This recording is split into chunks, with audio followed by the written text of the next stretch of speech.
we going, everybody? It's been a while since I've come out to this section of the garden to check out our citrus trees. These are 4 trees we've espaliered on this construction fencing that I found and just threw up here. Now we've got a mandarin, lime, orange and a lemon. Now the lemon tree was loaded with fruit early on, and I should have taken it off, I suppose, so the tree could grow a bit more, but I enjoyed the fruit, by the way.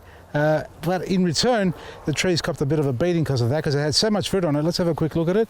You'll see the other ones over here, they're all nice and green. This one here, still a lot of fruit coming on, but a little bit yellow on the foliage. And that was actually fed about a week ago. I gave it the first feed for a while with EK Butch and Liquid Gold. So we'll just monitor that and see how it goes. Now I've come to have a look to clean them up and see what's going on with the branching, because we need to espalier these. This is what we call a fan espalier, or informal. So the tree grows flat on this mesh. You can use mesh, you can use timber fencing, wires if you like. It's, you know, if it's a bit more flimsy, it's a lot harder to train the tree. This is really easy because you've got a lot of wiring nice and close, so you can pick any particular spot to tie it on and continue training it. Whereas if you just have a horizontal wire every 30 centimeters, it's a bit of a distance between one wire and the other, then it branches a little bit flimsy, falls over. So let's come over here and start with this mandarin. Have a look at this. These are the old leaves. In the past, a lot of you sent me emails talking about the mandarin tree losing or curling its leaves over like that, which is a bit of an issue, but you can't really fix them. That's what's going to happen to it. If it does happen, look, it's weather, it's high, low level waters, watering cycles, you know, irregular, dehydration, over fertilizing, the list goes on and on. Not one particular cause is the main factor for this. So it's a combination of things like that. But it does grow out of it, so you can see the new growth coming on. This isn't hydrated, it just got really hot this week, folks. We've had 18 degrees on average consistently, 19, and it's jumped up to 34, 33. So the tree's got some new growth on it. I don't see any fruit yet. No fruit. See this clustering up here? All that's useless. I don't need that. I want it to grow out furthermore. So I might take the center out of this because I want it to grow further out. And again, if it looks a bit stark at the beginning, just wait a while, it'll grow back. So we're going to take the center out like that. And we want to grow it flat there. So we've still got too much going on here. Just going to leave a couple there like that. See that there?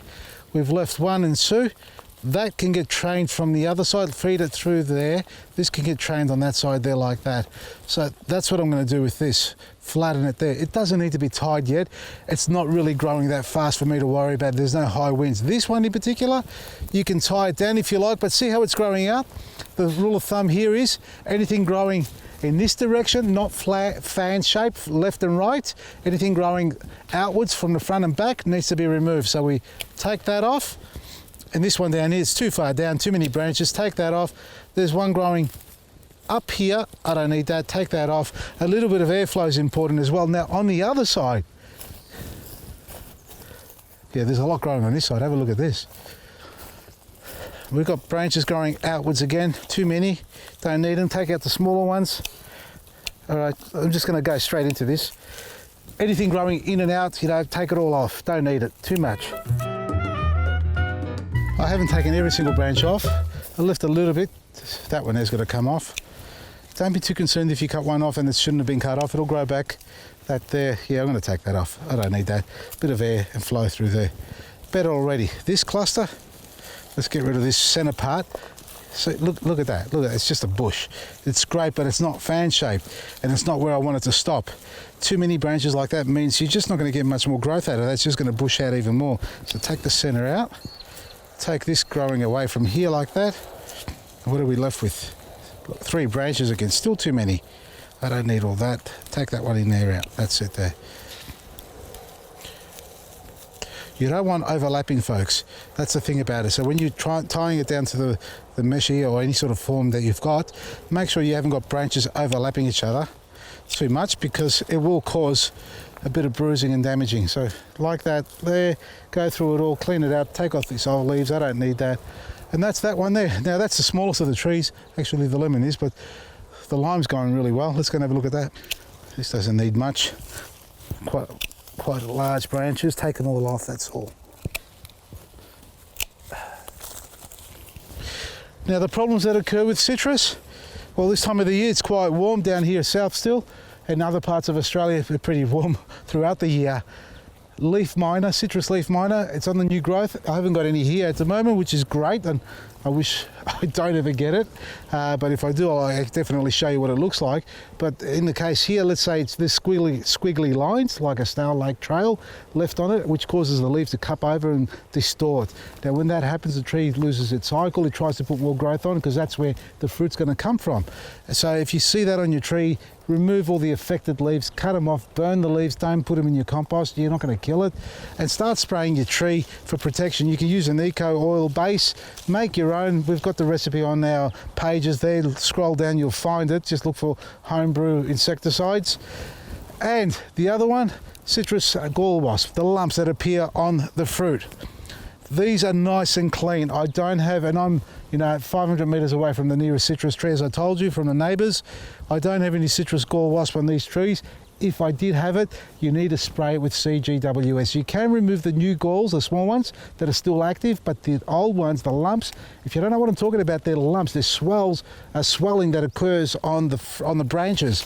So if you're looking along the branch, you'll notice it's a typical branch, but then there's all this callousing going on, a big swell that appears on there like a lump. Inside is a nest. The insect is sucking on the sap to grow. It's feeding off that, growing the larvae. It comes out when it's mature like a little wasp, flies around and reinfests the tree. That's this whole life cycle. When you get too much of that, the tree is stressed, distressed. It starts to drop its leaves, it starts to drop its fruit, doesn't become productive. It may for a little while, but long term it does kill the tree. You can use a potato peeler and peel the skin off. If you do too much of that, you'll cause it to be ring barked, so the branch above where there's no bark around it at that base will die off. So potato peeling is an idea, that's great. Cut it off is another one. Obviously you've got to protect the tree as a spray. CGWS, this is it here. You'll find it at local garden centres or on our website. We've got it on special, buy one get one free, and all that wonderful stuff that we're offering for everybody so they can get it in your garden. Spray your trees. It works as a shield of armour to protect it from the lumps. Also, now that it's still quite warm in summer, your tree does stop growing. It's actually stops circulating when it gets too hot extreme. This is a shield of armour from heat stress as well. And it's got the seaweed concentrated fertiliser to fertilise the tree if you need to. I'm not going to spray my trees, they don't need it. It doesn't get hot enough here. So we're lucky in that respect, but I know many of you out there are struggling with your trees. And I've seen a lot in my time travelling around Australia. And the last thing I want to see is you putting all that effort, years of growing a tree, and then to find it being killed off by these insects. Simple sprays like this, it'll turn white. That's a small price to pay. It'll look nice and white for a while, but that's the sign to tell you that it's been protected. If it's not white on any particular branch, it means you haven't sprayed it properly, so go back and reapply it. And at the end, once you've done that, sit back and fertilise your trees, because actually these need to fertilise now because they're putting on their fruit. Look at the orange there. I'm going to finish pruning these ones off. I'm not going to demonstrate any more than that. I'll show you the end result when I've done it, but look, fruit are coming on the citrus, they're actually quite active. So fertilise, put your Black Grit, your EK Butch and Liquid Gold, any other fertiliser you have in your garden shed, use it up as long as it's organic. None of this chemical stuff. We've got enough of that stuff, the toxicity poisoning our environment throughout the world. We don't need to be putting it in our own backyards and then on our kitchen tables. So keep it clean, keep it real, and look, enjoy your plants at the end of the day. You'll reap the benefits out of it because they'll love you for it when you take good care of them and give them something natural. Check it all out on our website, Vasili'sGarden.com. Great specials, don't forget about all those. And look after your garden. I'll see you tomorrow. Adesi.